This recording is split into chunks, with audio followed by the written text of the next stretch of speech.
ರಾಷ್ಟ್ರೀಯ ಪತ್ರಿಕಾ ದಿನಾಚರಣೆ ಪ್ರಶಸ್ತಿ ಪ್ರದಾನ ಸಮಾರಂಭ. ಕಾರ್ಪೊರೇಟ್ ಮಾಧ್ಯಮ ಖರೀದಿ ನಿರ್ಬಂಧ ಶಾಸನ ಅಗತ್ಯ. ಎನ್ಎಸ್ ಬೋಸರಾಜ್.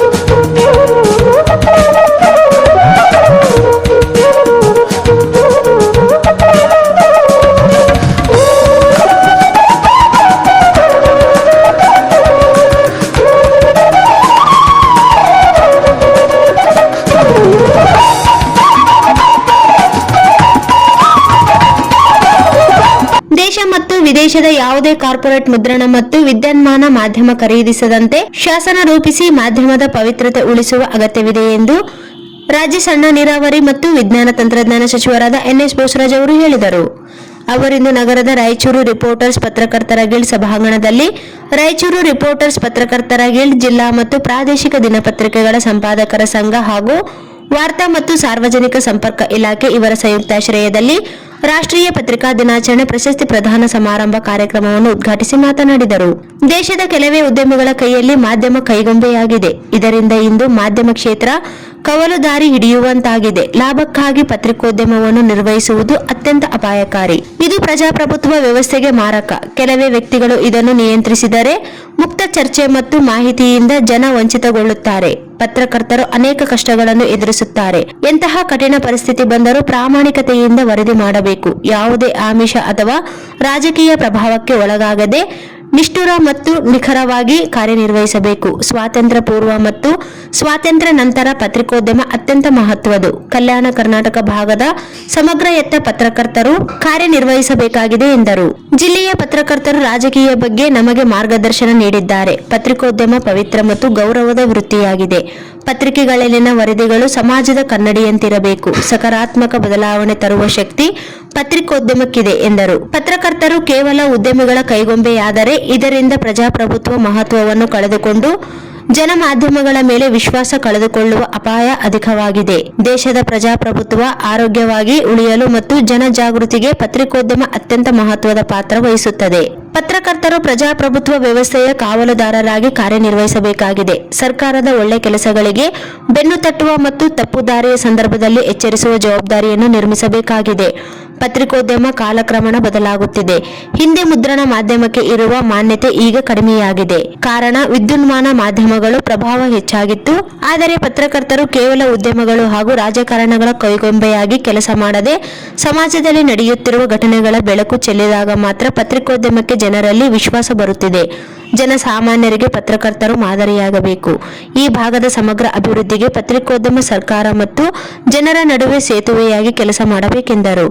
ರಾಷ್ಟ್ರ ಮಟ್ಟದಲ್ಲಿ ಅನೇಕ ಮಾಧ್ಯಮಗಳು ಕಾರ್ಪೊರೇಟ್ ಕಂಪನಿಗಳ ಕೈಯಲ್ಲಿವೆ. ಅಂಬಾನಿ ಒಬ್ಬರೇ 10 ಹಲವು ಮಾಧ್ಯಮಗಳನ್ನು ನಿರ್ವಹಿಸಿದ್ದಾರೆ ಎಂದರು. ಈ ರೀತಿ ಕಾರ್ಪೊರೇಟ್ ಕೈಗೊಂಬೆಯಾದ ಮಾಧ್ಯಮ ಗೌರವ ಉಳಿಸಿಕೊಳ್ಳಲು ಸಾಧ್ಯವಾಗದ ಆತಂಕದಲ್ಲಿದೆ. ಮಾಧ್ಯಮಗಳು ಪ್ರಜಾಪ್ರಭುತ್ವದ 4ನೇ ಅಂಗವಾಗಿ ಸರ್ಕಾರದ ಸರಿ ತಪ್ಪುಗಳ ಬಗ್ಗೆ ಪರಾಮರ್ಶಿಸುವ ಮತ್ತು ಎಚ್ಚರಿಸುವ ಕ್ಷೇತ್ರವಾಗಿದೆ. ಸಮಾಜದ ಸ್ವಸ್ಥ ಕಾಪಾಡುವಲ್ಲಿ ಪತ್ರಿಕೋದ್ಯಮ ಪಾತ್ರ ಅತ್ಯಂತ ಮಹತ್ವದಾಗಿದೆ ಎಂದರು. ಮುಖ್ಯಮಂತ್ರಿ ಸಿದ್ದರಾಮಯ್ಯ ಅವರ ನೇತೃತ್ವದಲ್ಲಿ ಪತ್ರಕರ್ತರಿಗೆ ಮಾಶಾಸನ ಹೆಚ್ಚಳ ಮಾಡಲಾಗಿದೆ. ಗ್ರಾಮೀಣ ಪತ್ರಕರ್ತರಿಗೆ ಉಚಿತ ಬಸ್ ಪಾಸ್ ವ್ಯವಸ್ಥೆ ಮಾಡಲಾಗಿದೆ ಎಂದರು. ರಾಜ್ಯ ಸರ್ಕಾರದಿಂದ ಪತ್ರಕರ್ತರಿಗೆ ದೊರೆಯಬೇಕಾದ ಎಲ್ಲಾ ಸವಲತ್ತು ಒದಗಿಸಲಾಗುತ್ತದೆ. ಕಲಬುರಗಿ ಪೀಠದ ಮಾಹಿತಿ ಆಯುಕ್ತರಾದ ಬಿ ವೆಂಕಟ್ ಸಿಂಗ್ ಅವರು ಮಾತನಾಡುತ್ತಾ ರಾಯಚೂರು ರಿಪೋರ್ಟರ್ಸ್ ಗಿಲ್ಡ್ ಭವನ ನಿರ್ಮಾಣದ ಸ್ಥಳಕ್ಕೆ ಸಚಿವರು ಎನ್ಎಸ್ ಬೋಸರಾಜ್ ಅವರು ಬೆಂಬಲ ನೀಡಿದ್ದರು.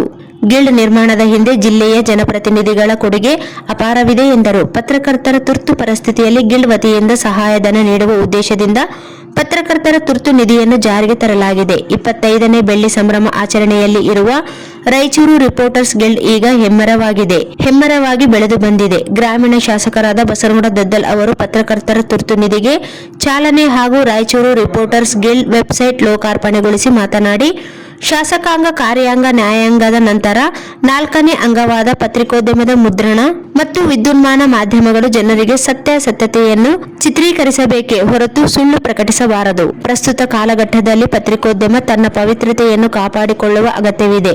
ಪತ್ರಕರ್ತರು ಜವಾಬ್ದಾರಿಯುತವಾಗಿ ಕೆಲಸ ಮಾಡಬೇಕು. ಜರ್ನಲಿಸಂ ವಿದ್ಯಾರ್ಥಿಗಳಿಗೆ ಮಾತ್ರವಲ್ಲದೆ ನೂತನವಾಗಿ ಬರುವ ವಿದ್ಯಾರ್ಥಿಗಳಿಗೆ ತರಬೇತಿ ನೀಡುವ ಅಗತ್ಯವಿದೆ. ದೇಶ ಮತ್ತು ರಾಜ್ಯದಲ್ಲಿ ಮುದ್ರಣ ಮತ್ತು ವಿದ್ಯುನ್ಮಾನ ಮಾಧ್ಯಮಗಳು ಅತ್ಯಂತ ಬಲಿಷ್ಠವಾಗಿದೆ. ಈ 4 ಅಂಗ ಒಗ್ಗಟ್ಟಾಗಿ ಕಾರ್ಯನಿರ್ವಹಿಸಿದರೆ ಮಾತ್ರ ದೇಶ ಅಭಿವೃದ್ಧಿ ಸಾಧ್ಯವಾಗುತ್ತದೆ ಎಂದರು. ಸುದ್ದಿಮೂಲ ಪತ್ರಿಕೆ ಪತ್ರಕರ್ತರಾದ ವೆಂಕಟೇಶ್ ಹೂಗಾರ್ ಅವರು ಪ್ರಾಸ್ತಾವಿಕವಾಗಿ ಮಾತನಾಡಿ, ರಾಯಚೂರು ರಿಪೋರ್ಟರ್ಸ್ ಗಿಲ್ಡು ಬೆಳೆದು ಬಂದ ದಾರಿ ಬಗ್ಗೆ ಸಂಕ್ಷಿಪ್ತವಾಗಿ ವಿವರಿಸಿದರು. ಈ ಸಂದರ್ಭದಲ್ಲಿ ಜಿಲ್ಲಾಧಿಕಾರಿ ನಿತೀಶ್ ಕೆ, ಮಹಾನಗರ ಪಾಲಿಕೆ ಮಾಜಿ ಮಹಾಪೌರರು ನರಸಮ್ಮ ನರಸಿಂಹಳು ಮಾಡಗಿರಿ, RRG ಅಧ್ಯಕ್ಷರಾದ ವಿಜಯ್ ಕುಮಾರ್ ಜಗಟ್ಕಲ್, ರಾಯಚೂರು ಸಂಜೆ ಪತ್ರಿಕೆ ಸಂಪಾದಕರಾದ ಚನ್ನಬಸವ ಬಾಗಲವಾಡ, ಪತ್ರಕರ್ತರಾದ ಜಗನ್ನಾಥ್ R ದೇಸಾಯಿ, ಖಾನ್ ಸಾಬ್, ಹೆಚ್ಚುವರಿ ಪೊಲೀಸ್ ಅಧಿಕಾರಿ ಎಂ ಕುಮಾರಸ್ವಾಮಿ ಸೇರಿದಂತೆ ಉಪಸ್ಥಿತರಿದ್ದರು. ವಿಷಯಗಳನ್ನ ಸಂಗ್ರಹಿಸಿ ಮತ್ತು ಜನರಿಗೆ ಮಾಹಿತಿ ಕೊಡ್ತಕ್ಕಂಥ ಒಂದು ಪ್ರಯತ್ನ ಇವತ್ತು ಇಡೀ ರಾಷ್ಟ್ರಾದ್ಯಂತ ನಡೀತಾ ಇದೆ. ಆ ದಿಶೆಯಲ್ಲಿ ನಮ್ಮೆಲ್ಲರ ಈ ಕಲ್ಯಾಣ ಕರ್ನಾಟಕ ಸೇರಿಸಿ ಸಾಕಷ್ಟು ಸಮಸ್ಯೆಗಳ ಜೊತೆಯಲ್ಲಿ ಈ ಭಾಗದ ಅಭಿವೃದ್ಧಿ ಆಗಬೇಕಾಗಿದೆ.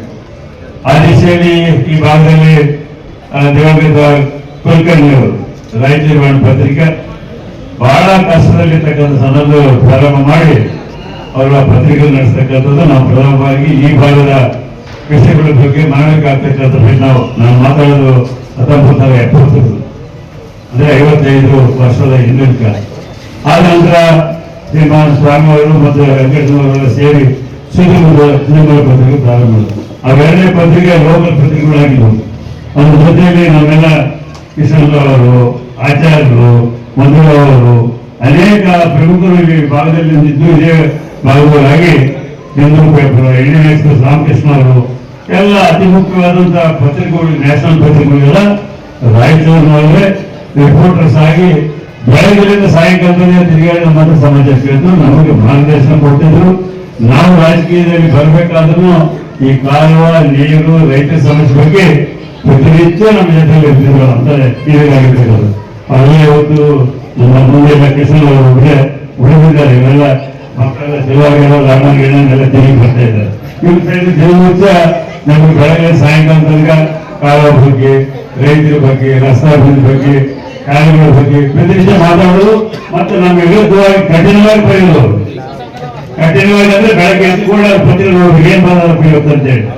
ಅಂದ್ರೆ ಅವತ್ತು ನಮ್ಮ ಪಕ್ಷ, ನಮ್ಮ ಅಧಿಕಾರದಲ್ಲಿ ನಾವೇ ಎಚ್ಚರಿಕೆಯಾಗಿರೋದ್ರಿಂದ ಸಹಜವಾಗಿ ಆ ರೀತಿಯಾದಂತಹ ಮಾರ್ಗದರ್ಶನ ಕೊಟ್ಟು ಹೇಳ್ತಾ ಇದ್ದಾರೆ. ಅಲ್ಲಿ ಈ ಭಾಗದಲ್ಲಿ ಕಲ್ಯಾಣ KKR ಬಂದಿರೋದ್ರಿಂದ ಆ ರೀತಿಯಾದಂತಹ ಸಹಕಾರ ಸಿಕ್ಕಿದೆ. ಮತ್ತು ಇವತ್ತು ಪಬ್ಲಿಸಿಟಿ ಅಡ್ವರ್ಟೈಸ್ಮೆಂಟ್ ಸಹಿತ KKR ಬಂದ ಮೇಲೆ ಸಾಕಷ್ಟು ಇಲ್ಲಿ ಪ್ರೋತ್ಸಾಹ ಸಹಿತ ಪತ್ರಿಕೆಗಳಿಗೆ ಇಂಡೈರೆಕ್ಟಾಗಿ ಸಿಗ್ತಾ ಇದೆ. ಆದ್ರೂ ಪತ್ರಿಕೆಗಳು ನಡೆಸ್ತಕ್ಕಂಥದ್ದು ಬಹಳ ಕಷ್ಟಕರವಾದದ್ದು. ಹಾಗಾಗಿ ದೊಡ್ಡ ದೊಡ್ಡ ಪತ್ರಿಕೆಗಳು, ದೊಡ್ಡ ದೊಡ್ಡ ಚಾನಲ್ಸ್ ಅತಿ ದೊಡ್ಡವರ ಕೈಗೆ ಹೋಗ್ಬಿಟ್ಟಿರುತ್ತೆ. ಅಂಬಾನಿಯವ್ರ ಕೈಗೆ, ಅದಾನಿಯವ್ರ ಕೈಗೆ ಇಡೀ ರಾಷ್ಟ್ರದಲ್ಲಿ ಇವೆಲ್ಲ ಪತ್ರಿಕೆಗಳನ್ನು ಅವ್ರ ವಿರುದ್ಧ ಬರೀತಾರೆ ಅಂತೇಳಿ ಅವರೇ ತೆರಿಗೆ ಮಾಡ್ಬಿಡ್ತಾರಿಲ್ಲ.